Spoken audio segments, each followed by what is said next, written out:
you know who I am? Who I am? See one another clearly, do we know who you are? Do you know who I am? Who I know who you are? See one another clearly, do we know who we are?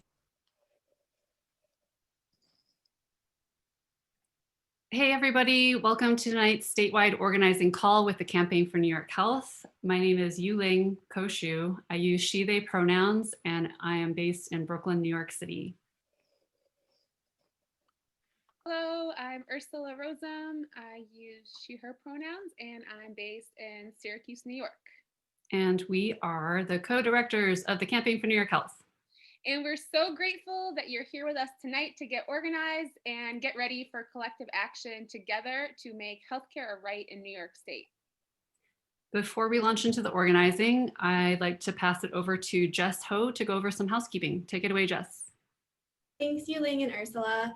Hi, everyone. My name is Jess. I am a second-year medical student at Columbia, as well as one of the student fellows for the Physicians for a National Health Program, New York Metro chapter.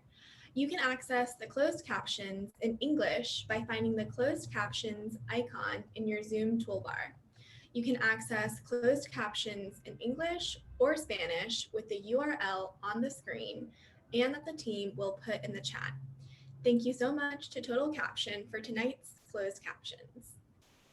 Para los compañeros que tienen español como su idioma principal, tenemos disponibles subtítulos esta noche.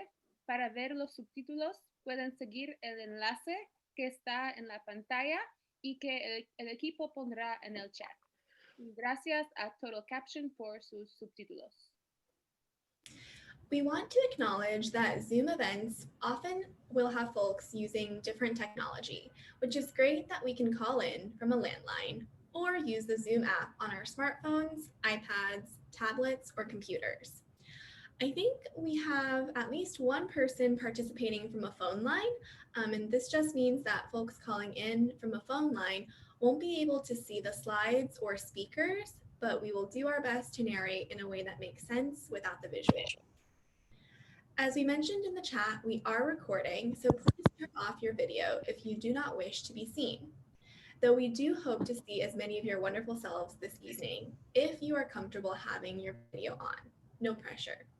We thank you for being on this virtual journey with us since we cannot be in person. Everyone is automatically on mute as well. You can, however, express yourself by using the reactions and chat features in Zoom. There will also be a few polls to help us get to know each other a little better too. Zoom has a toolbar. If you are on a computer, you should see it at the bottom of the Zoom screen. If you are on a smartphone or tablet, it may be at the bottom or top. Those calling in from a phone line will not have a toolbar. In the toolbar, there is a chat function. It says the word chat and it has a talk bubble icon. If you are on a computer, click on it and the chat window will open up on the right side where you can type into the chat.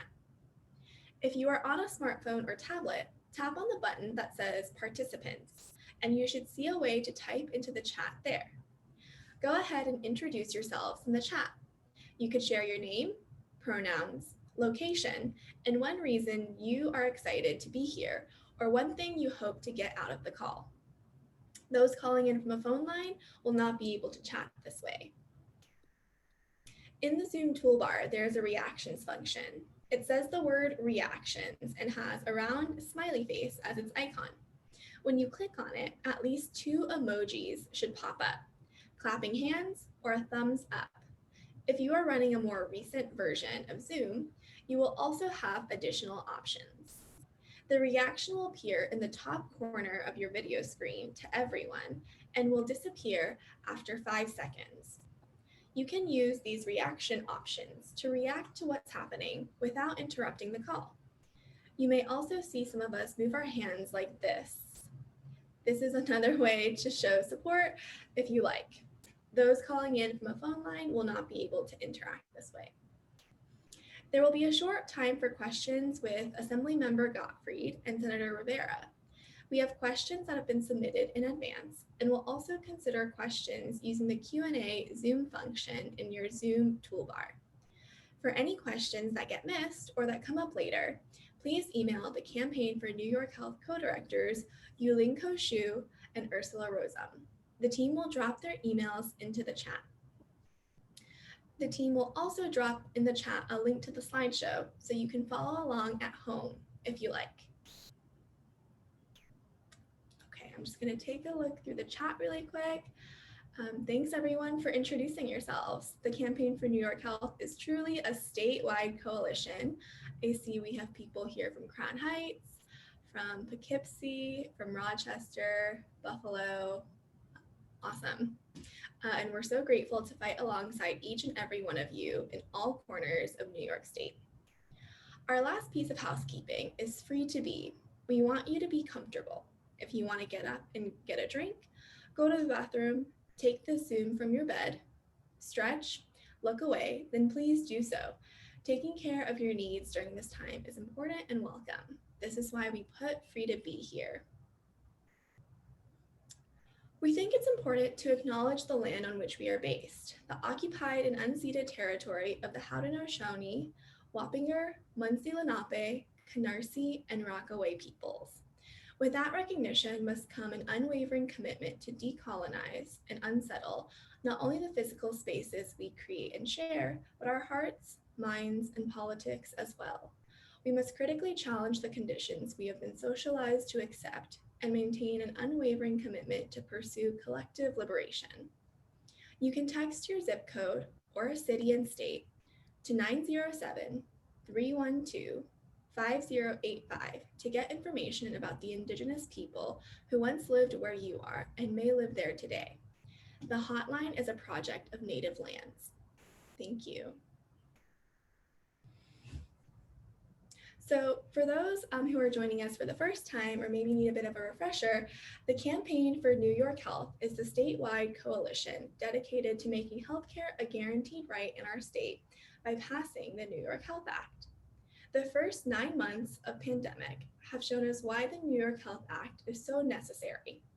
The current system was not designed to meet our needs, but rather to prioritize profits and uphold white supremacy however it manifests. People are losing their jobs, their housing, their food security, and their insurance when we need it most. Black, Indigenous, and people of color are contracting and dying from COVID at higher rates. People are being caged in prisons and jails in deplorable conditions. Schools were forced to reopen despite the concerns voiced by rank and file teachers and parents. Cuomo is discussing austerity politics with major cuts to public services in lieu of trying to raise revenue. And the initial vaccine distribution plan has demonstrated just how public health priorities fracture along racial and social lines. This triple pandemic of COVID-19, economic depression, state-sanctioned violence, and police aggression require us to pass the New York Health Act in our pursuit of collective liberation. We know there is a better way, and that a healthcare system that puts human need before corporate profits is not only possible, but morally mandated. In November, national social movements successfully defeated a tyrant at the ballot box, and in New York State, voters elected a historic Democratic supermajority to the Senate, which in conjunction with a decades-long supermajority in the House or Assembly and continual growth in public support for universal healthcare, positions us to pass the New York Health Act. That's what we are going to talk about tonight, how we can grow and show the strongest possible statewide coalition that demands lawmakers pass the New York Health Act as a central piece of not only recovering from this syndemic, but preventing one going forward. And with that, I will pass it to Margarita. Oh, and this slide is actually from our super partners in the Coverage for All and Campaign for New York Health Coalition, the New York Immigration Coalition. Hi, thanks, Jess. Hi, everyone. My name is Margarita, and I'm a registered nurse. Most of my career so far has been in community health and home-based long-term care. And I've long been frustrated by the deep inequities in our healthcare system. And I'm here as part of the Caring Majority, the New York Caring Majority, as a community leader with them, because it doesn't have to be this way. So tonight's call will have three parts: the policy, the politics, and the organizing plan. But before we move forward, if you haven't yet, please introduce yourself in the chat and complete the first poll of the night. And I'm actually trying to close it so I can see what I'm doing. You should see on your screen a window with a poll question and multiple choice answer options. But if you don't see it, it's just might mean that you don't have some of the Zoom prerequisites necessary to see it. So no worries. If you can't see it, just feel free to share your answer in the chat. This is important because our personal stories and experiences are our strongest tools for growing the movement. So please share via the polls about your relationship to the healthcare system and if you've ever been unable to get the care that you need. And I'm going to pass it to Ursula. Thank you, Margarita.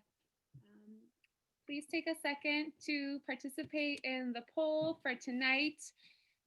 As always, we stress that it's really important to root our work in our healthcare stories. And for that reason, we would love to know what your relationship is to the healthcare system, and if you could share if you've ever delayed care that you needed. And I'm just wondering, can I get a note in the chat if others can see the poll that's running currently?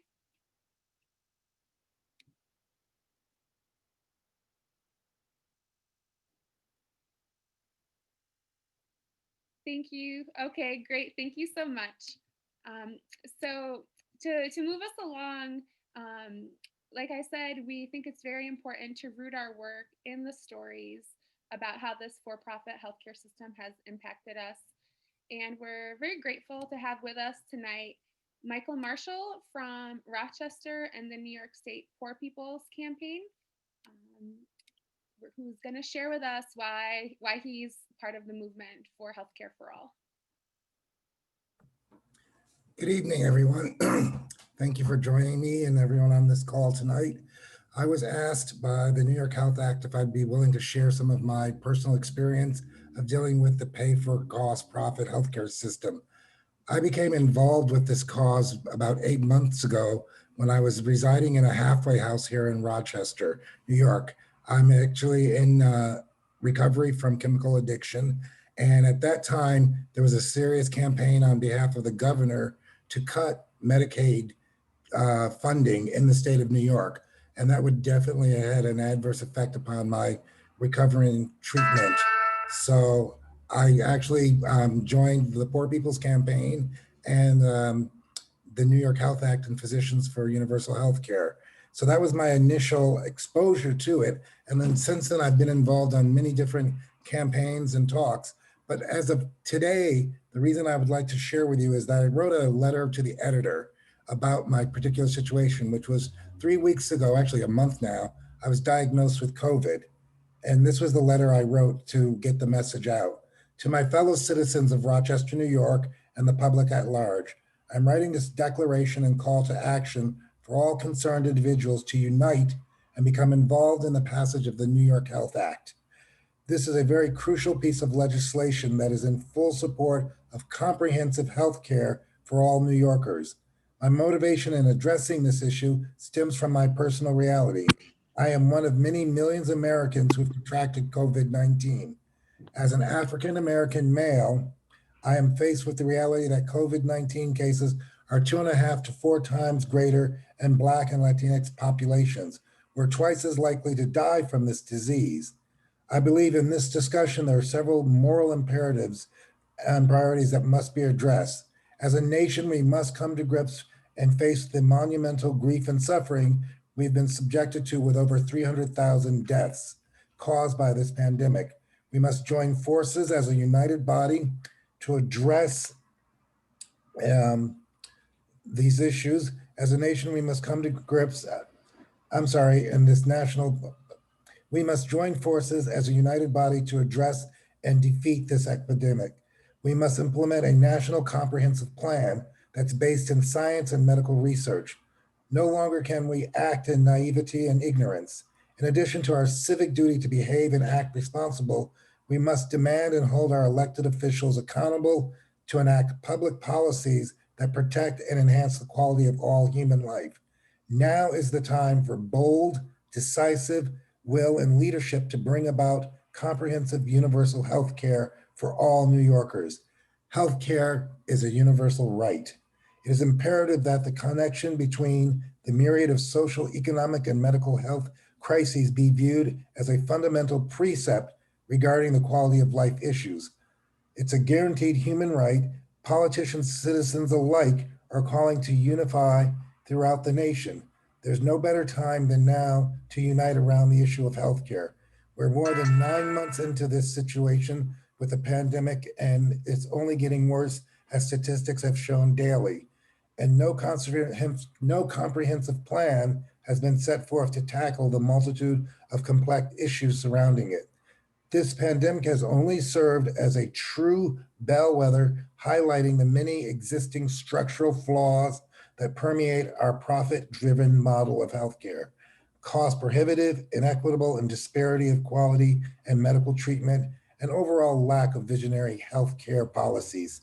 There are 3 local, state, and social justice organizations: New York State Poor People's Campaign, Rochester's Metro Justice, and Physicians for National Health Program throughout the state. These organizations are dedicated and committed to making the New York Health Act a reality. On Facebook the other day, I saw a quote that said, "How silly we are Americans believing that all this time that developed Western European nations were healthy and lived longer because they drank more wine and ate more cheese. And come to find out they just had national health care." I'm asking everyone to get involved. Please contact your local officials, reach out and join one of these organizations to make a difference. Here with the New York Health Act, we have 5 principles. Universality, everyone is included and can meet their healthcare needs. Comprehensive, full benefits and a choice of provider. Equity, funded fairly based on ability to pay, quality care guaranteed for everybody. Accountability, transparency, accountable to the people, decisions made by the people and accountable to the people. Participation, this is key. Everyone has a meaningful voice in decisions that impact us. So as I said, for 8 months ago, I just came on board because I was worried about my Medicaid, but now I see that these issues cross over into all areas of social life. And so I've gotten involved with these organizations, and I would ask all of you to take this opportunity to reach out to your local officials, become engaged with a local social action organization, such as Metro Justice here in Rochester, Poor People's Campaign, or the New York Health Campaign. It's not too late. It's very important that we all get involved. Thank you. Thank you so much, Michael, for getting us started with what is the New York Health Act. The New York Health Act will make healthcare a human right in New York State.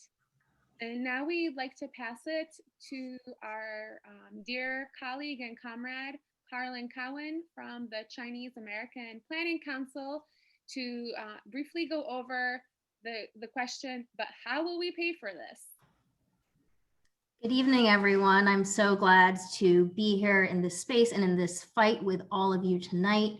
My name is Carlin Cowan. My pronouns are they and she, and I'm with the Chinese American Planning Council, CPC. I am here to address the question of how do we pay for it? I'm sure this is a question that you get all the time when it comes to the New York Health Act, when it comes to Medicare for all. I'm sure you've heard that our state is in a huge deficit because of the pandemic, and we can't possibly afford to pay for the New York Health Act. But to that, I would say, and I would hope that you would say too, that we can't possibly afford not to pass the New York Health Act. The truth is that our current healthcare system in New York State, we have among the highest healthcare costs, and we get some of the lowest quality healthcare outcomes.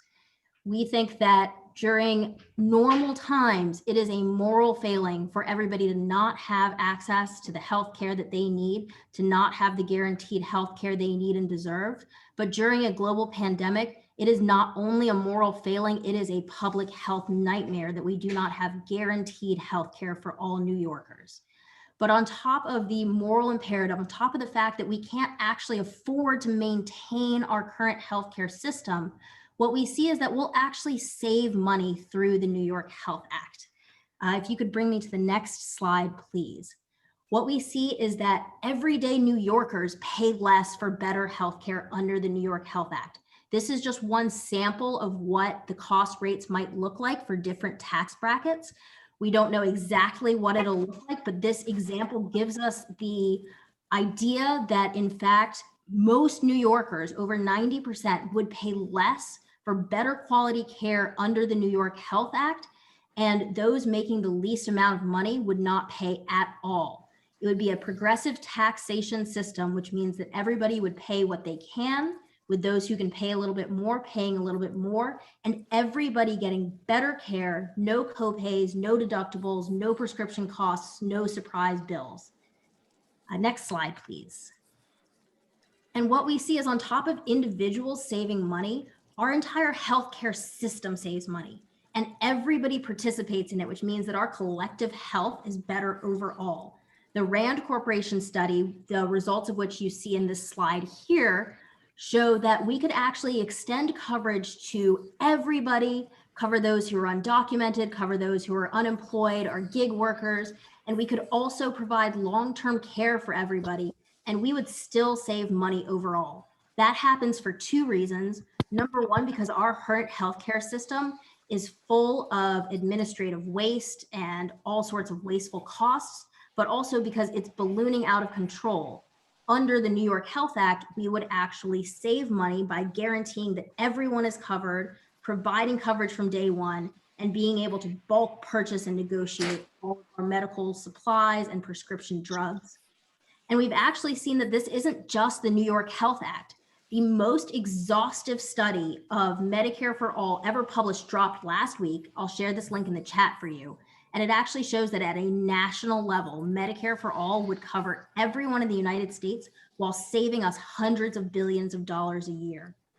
So this is all to say that you will get people asking, how can we afford this? And it's an important question to answer, but the answer doesn't actually have to be that complicated. The answer is that we can't afford not to, and that we're actually going to save money overall and provide better health and fulfill the moral imperative of healthcare for all New Yorkers through the New York Health Act.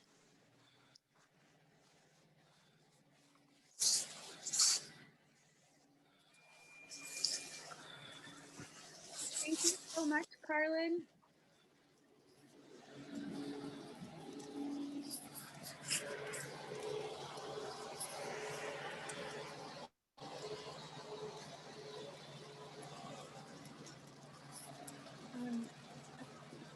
Oh, sorry. So There's a big truck somewhere. thanks, Carlin and Michael. We know that this is also a legislative fight for healthcare as a human right. So we are very excited to have our care champions from the Assembly and Senate with us today to share what our fight looks like in Albany. Please take it away, Assemblymember Dick Gottfried and Senator Gustavo Rivera.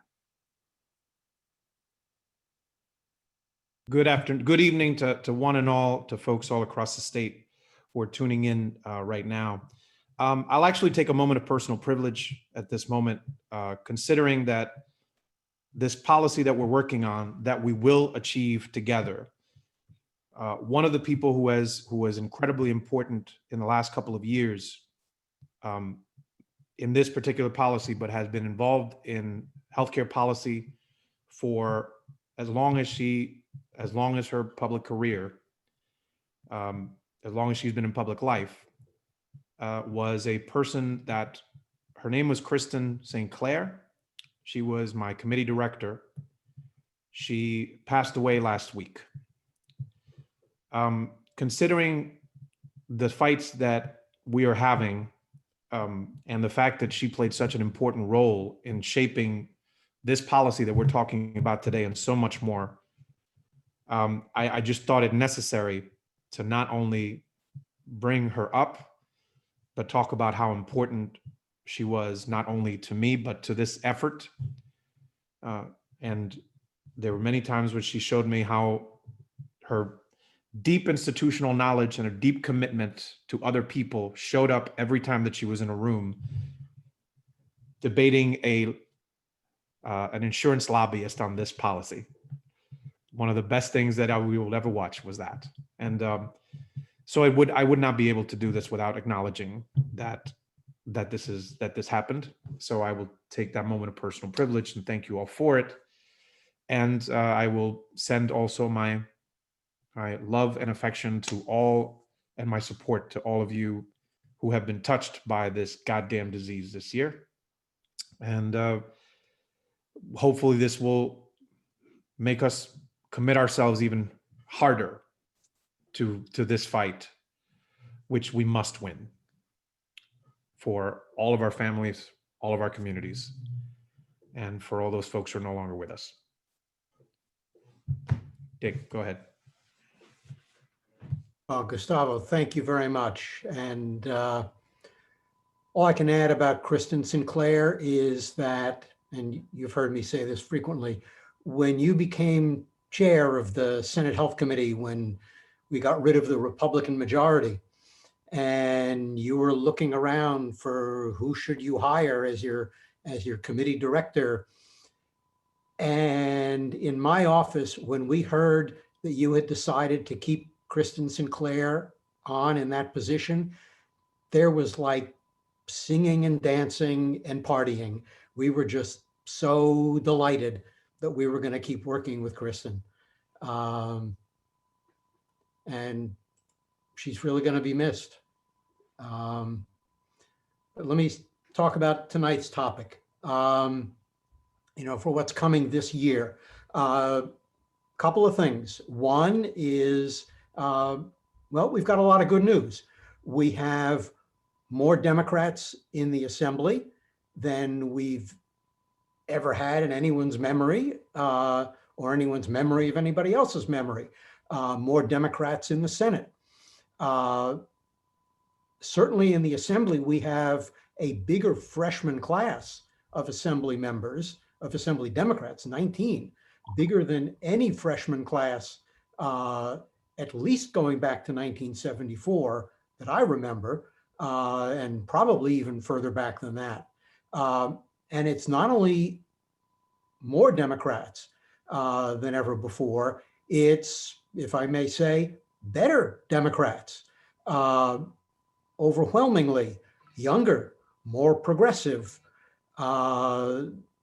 makers of trouble, as Congressman John Lewis would say, makers of good trouble, much more progressive, much more outspoken in their support for the New York Health Act in their campaigns. And that's very important, because when we're up against a lot of the opponents that we're up against, insurance companies, some of the labor movement who have their own health plans that they like to run, it's going to take a lot of strong support. And to get this bill moved, more than that, it's going to take people saying that and meaning it, that the New York Health Act is a top priority. Now, it's easy for me and Gustavo to say it's our top priority. It's easy for the Campaign for New York Health to say it's the campaign's top priority, duh, of course. But what we need is for people that are identified with other organizations, whether it's Make the Road or the New York Immigration Coalition or Vocal or a whole lot of other organizations, Indivisible. We need people from those other organizations telling their legislators that just like one year bail reform was a top issue, just like one year rent was a top issue, and of course it was, we need people telling their legislators, telling the legislative leaders that getting the New York Health Act passed is a top priority issue. That's what we need. And if we get enough organizations and enough legislators saying that, that's how we're going to win. And that's our mission. Thanks. And the reality is that this is where you folks come in. So we are currently the way that the session works is a 2-year session. So session for us is over technically on December 31st. A new one begins on January 1st.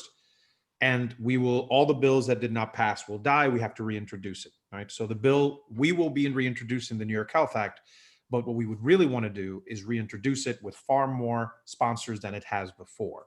So you might, if you don't see it pop up, if you're one of these folks who does the legislative research and it pops up and you don't see it pop up in January 6th or 7th, relax.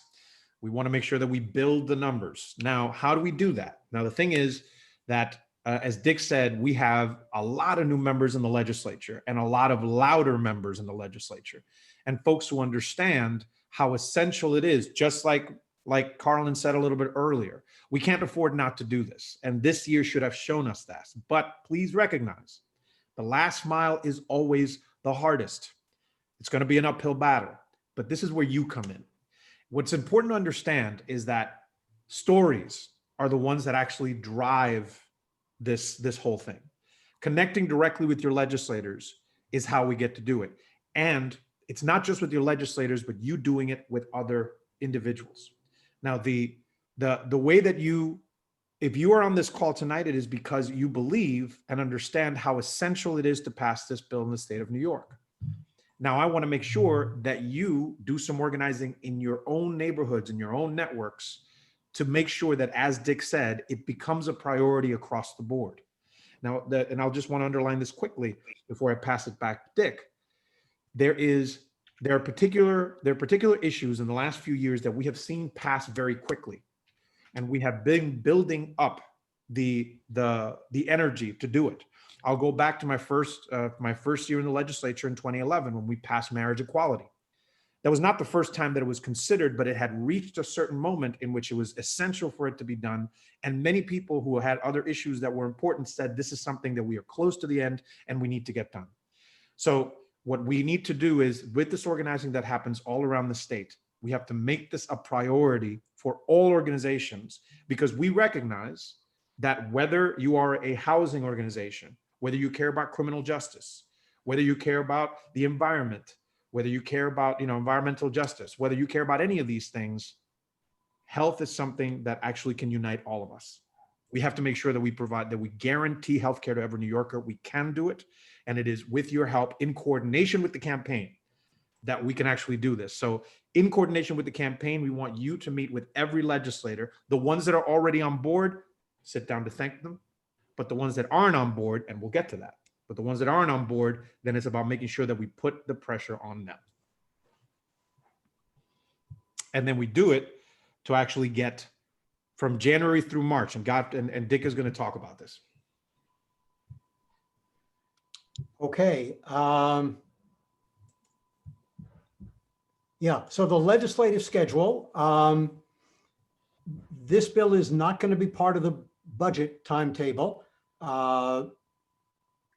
It doesn't need to be, because first of all, the New York Health Act, even if it passes this year, is not going to start operating this year. It's going to take a year or two to get up and running.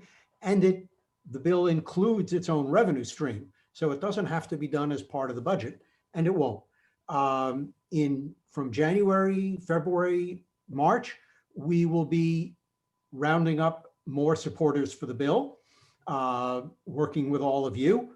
There may be, I saw there was a question in the chat whether there would be changes in the bill. There might be a couple of minor changes. We are always having groups come to us saying, if you could, tighten the screws here, that would be really good. That would build our enthusiasm. If it's consistent with the principles of the bill, we try to tighten the screws where people show us that something's needed. But the principles of the bill will certainly remain the same.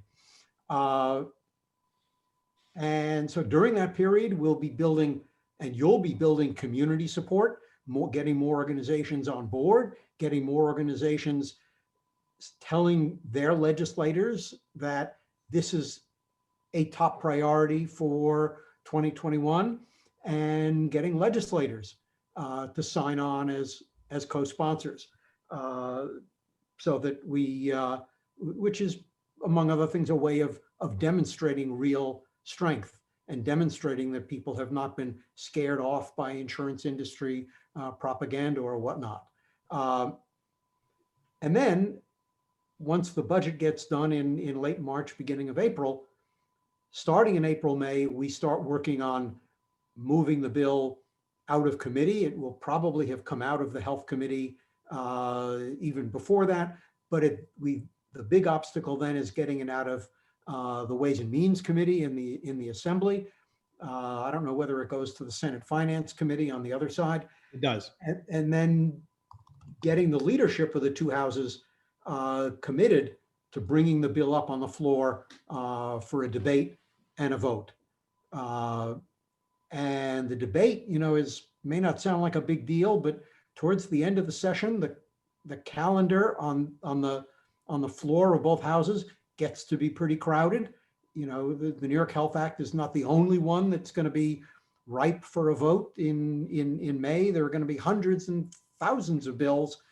And if you've got a bill that's going to take a couple of hours to debate, it's harder to get floor time for that bill than if it's going to go through with no debate or with a couple of minutes debate. So we're going to need emphatic legislators saying not only, yeah, I put my name on it, but darn it, I want to get that done this year. And again, your activism is going to help make that happen. Thanks. The first bill I ever passed in 2011, that then the governor vetoed, and I had to negotiate with him to pass it and get it signed in 2012, was something that regulated and authorized charitable bail organizations. Why do I bring that up? I bring it up because the reason why I introduced that piece of legislation was because of a community story that came to me. It was folks in the Bronx who had put together, there was a donor who had given a lot of money and said, I want to use this money to bail people out who can't afford who can't afford bail. So they put together an organization to do it, and they were starting to bail people out. But then a judge told them, well, you can't do that because in the state of New York, that's kind of it's a gray area. And so there was a bill that was needed to be able to pass that. We needed to pass a bill to be able to regulate and authorize charitable bail organizations across the state. The reason that I bring it up again is because it was that story that became very clear to me that it was necessary to put something together that actually responds to community concerns. That is the type of thing that actually will move. There's some folks who will never be moved. Understand that. There's some folks who will never be moved, but some folks are moved by stories. And we have more folks in the state legislature now who actually need to hear these stories from you. Now, we will, I read something from Eric Gemander. I'm not sure if I'm pronouncing the last name correctly, so apologies if I'm not, but you are correct.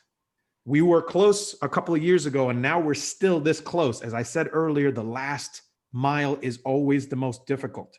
We're trying to fundamentally change the way that healthcare is delivered in the state of New York. And by doing that, demonstrating that such a thing is not only possible, but it is necessary for the rest of the country. Think about the interest that we're trying to mess with here. Dick talked about this earlier. Insurance companies, large hospitals, even labor unions. We'll talk about labor unions later, but all of this stuff. So we need each of you to actually do organizing in your own neighborhoods, in your own networks, and then to the legislators. We need to make sure that not only do they sign their name up, but that they become loud people, loud legislators on this policy. And I believe that we can do that. And this year, again, sadly, you have more stories to tell. There are more stories to tell about how messed up the healthcare system is, how it is not built to serve us, how it is not built to keep us healthy. All of that needs to trickle up. That's the way it works, folks. This whole trickle down business is nonsense. It has to trickle up, and it'll trickle up with force with all of you all across the state. And with the campaign, we can do it in a coordinated way, and we look forward to doing it with you. I know there's going to be questions and answers, but I just wanted to kind of put that out there. So much, Senator Rivera, Assemblymember Gottfried. We did get a lot of questions in the chat, and unfortunately we'll have to move on very soon to get to the part about what's the organizing going to look like in the next few months. But one of the questions that came up, and I think this is for Senator Rivera, is do you have any insights about which senators might need a little extra pressure? Which senators need to hear some more constituent stories and hear from community groups to get on board? Well, I would say that the first thing you have to do is, since the bill is still live, you should go to the New York State Senate website and see the bill and see who are all the sponsors. If you don't see folks there that are sponsors that are currently in the Democratic conference, and remember, we lost 2 members, unfortunately. We gained enough to have a supermajority, but we lost one sponsor, Jen Metzger. She is no longer and she's not going to be in the Senate come January. And she's a fantastic lady and fantastic senator. Hoping she comes back 2 years from now, but that's beside the point. And we also lost Senator Martinez in Long Island, who was not a sponsor. But the first thing you should do is, if you know of Democratic senators who are not currently sponsors, but who will be in the Senate next year, you should go and talk to them. That would be my first suggestion. Second, all the newbies, I'm having conversations with all of them, and some of them have already committed. Some of the new senators that are coming in, some of them have committed, some have not. So if you have somebody who is a new senator, an incoming senator, you should definitely organize a conversation with them, because any nudging that you can do on your end will only add to the nudging that I'm doing on my end. But our goal, by the way, is to be able to introduce the bill with more sponsors than it's ever had before. And that is our goal. This is, again, why you're not going to see it in January, but you will see it a little bit after that. But the work that we can do between now and then will help us to make sure that there's good numbers there. Yeah, I would say it's certainly anybody who is currently in the legislature, not yet a co-sponsor or hasn't been a co-sponsor. You need to talk to those people. Mm-hmm. But even legislators who are co-sponsors, who have been co-sponsors for years, who voted for it several times, they need to be contacted as well, because their support needs to be reaffirmed and increased, so that it's not just, oh yeah, I'm on that bill, I'm also on some bill about pet food. I have a bill about pet food, so I mention it. But it's got to be a top priority for them. And in order for them to be in a position to tell the speaker in the assembly, the majority leader in the Senate, I really need this bill to pass, they need to know that their constituents want to see the bill passed. Not only want them to have their name on it, but want them to help get the bill passed. So the 19 new members need to all be contacted. The small handful of returning members who aren't yet sponsors need to be contacted. And the legislators who are sponsors and are coming back also need to be contacted. So you don't really need a handy list. Anybody in the who's going to be in the Assembly or Senate should be on your list. Although there is actually a friendly list in the chat already. Yes. And Djordjevic, I'm hoping that I'm pronouncing that correctly, provided a handy list. And by the way, a quick answer on here on something. So it doesn't, if you're not a constituent, you can still talk to them, but being a constituent matters quite a bit. There is obviously going to be more pressure, because they know that you live in their district, and you'll be able to tell your neighbors who are also their potential voters, hey, Senator X did or did not do the right thing when we asked them. So it's so being a constituent would add the pressure.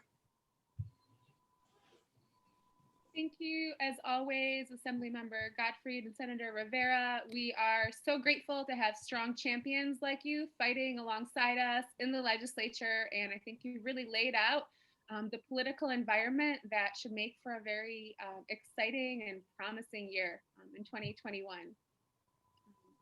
Thanks. Oh, thank you. So in order to win healthcare for all, we need to build a statewide grassroots movement that leaves legislators no choice but to pass the New York Health Act, as we're hearing, and to sharing our stories, to bring people in, to build leadership in others, for creating a strong public narrative in support of transforming the healthcare system. Our stories expose and counter the false narratives that justify the status quo. Our stories make the New York Health Act so popular and the crisis so visible that legislators will not want to be responsible for perpetuating this pay or die status quo. And our stories help us stop the ruling class from continually trying to keep us in our category issue, in our silos, and pitting us against each other, fighting for crumbs.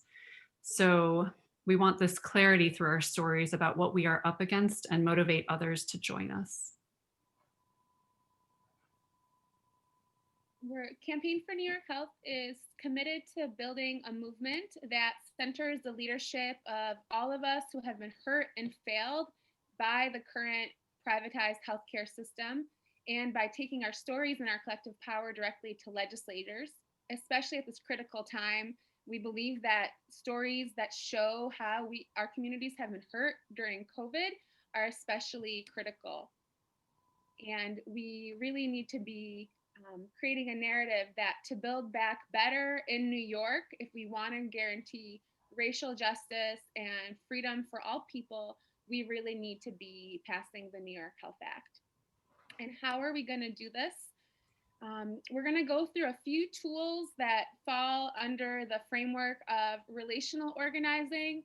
And hopefully we'll have a training on this in the near future. But all that means is that we each know people that care about this issue. Everyone is touched by the healthcare system. So relational organizing is thinking about, where do we have influence? Who are we connected with? Who can we bring into this fight? And one of the tools that we've developed that many of you have probably seen is the Healthcare Story Survey. And we'll share a link to this in the follow-up notes. If you know of anyone who has been impacted by COVID, either couldn't get a test, really has suffered because their health before the pandemic health needs were not met. There's so many stories out there, and we need to use our networks to really invite people in. And the survey is just one tool for doing that. And when we talk about stories, we really wanted to lift up and give a shout out to the Greenlight campaign, which celebrated its 1-year anniversary last week. Greenlight won the right to driver's licenses for all New Yorkers, regardless immigration status. And we were especially inspired by the stories from directly impacted New Yorkers about why this issue mattered so much to them.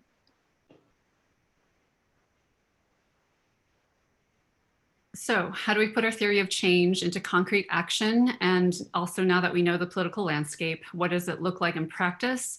There's lots of simultaneous coordinated tactics that often work multiple angles of building the base of support for universal healthcare and a people-powered movement, and also building leadership within our movement so that we can influence legislators and the political landscape.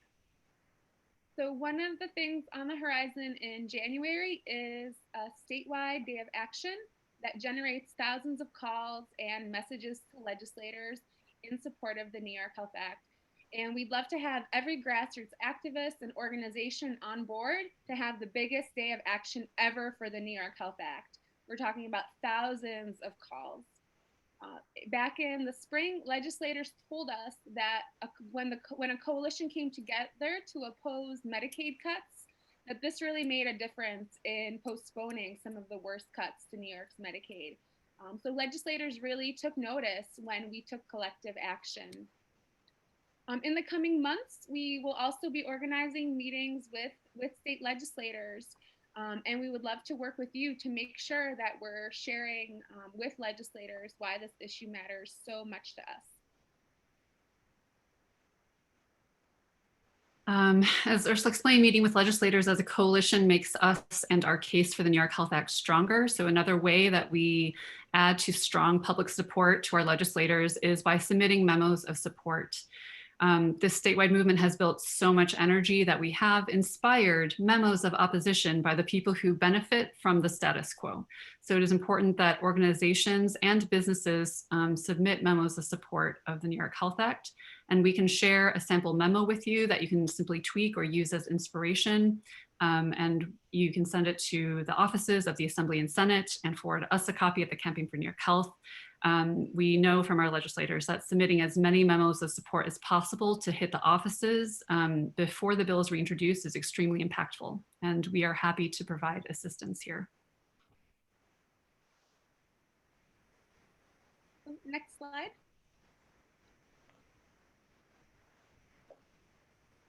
And so one of the things, earlier we showed a list of some of the high priority districts where we're not sure yet if the legislators are on board, and we're gonna make it our business to win them and get them on our side as co-sponsors of the New York Health Act. So if you're in a district where your legislators are either already signed on, or you know that if they've already told you they're not on board, you might be wondering, well, what can I do? I really want to make a difference. And so one of the things we're going to be working on launching in the coming month are some remote organizing teams. And we've really learned a lot in the first 9 months of this pandemic about the ways that we can organize together while still staying home and preventing the spread of COVID. So for example, you'll see on your screen, we're going to be convening a phone banking team to call constituents in target districts and mobilize them to contact their legislators. We'll be doing that through text banking. We'd like to convene a social media team that creates content, or if you're just on social media a lot, maybe you want some great stuff to post to engage your networks. We think it's very important to reach speakers of languages other than English. So we will be convening a language justice team to help with translations and outreach. And we'd like to see a Businesses for New York Health team come together as well to really uplift support from small businesses that are on our side. And in the past couple of years, we've had over 500 businesses endorse. So please, there's a poll going right now about ways you would want to take action. And on my end, I can't see if the poll is working. So can I get a thumbs up? It's working. We have lots of people who want to take lots of different actions. It's amazing. I love it. Yulin, can you see the results that are coming in? Yeah, we have about 50 people who it keeps going up too. More people are voting, but so far we have 50 people joining in January. We have 30 people who want to share their healthcare story. We've got 60% of the people in the room want to submit a memo of support and join meetings. Half the room wants to join phone banking and text banking. Text banking is winning. Our phone banks are going to be tons of fun, and we're really going to generate a lot of calls to legislators. Over the past few years, grassroots organizers, like many of you, have signed up so many supporters of the New York Health Act, and now is really the time to mobilize that support to show how powerful this movement is. Next slide. Thank you.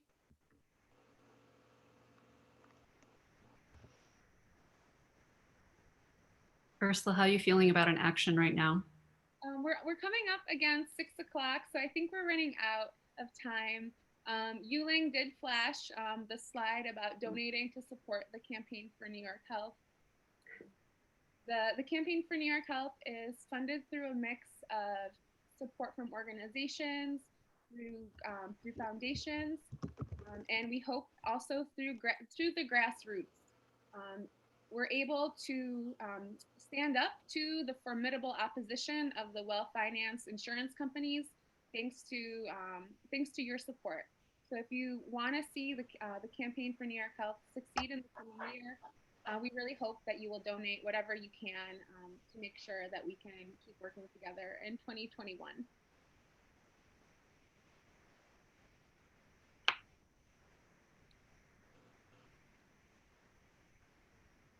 So that's the show.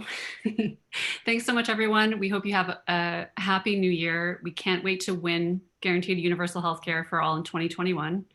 And we'd like to end with a chant. The chant is everybody in, nobody out. And we can do it twice together. Are folks able to unmute themselves? Yes. Yeah. Yay. Okay. All right, so I'm gonna start. We're gonna do it twice. Ready?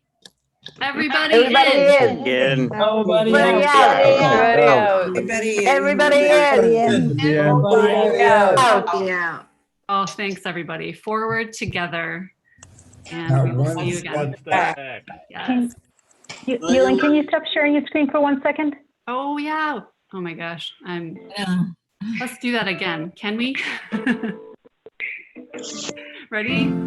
Everybody in. Everybody in. Nobody out. Nobody out. Everybody in.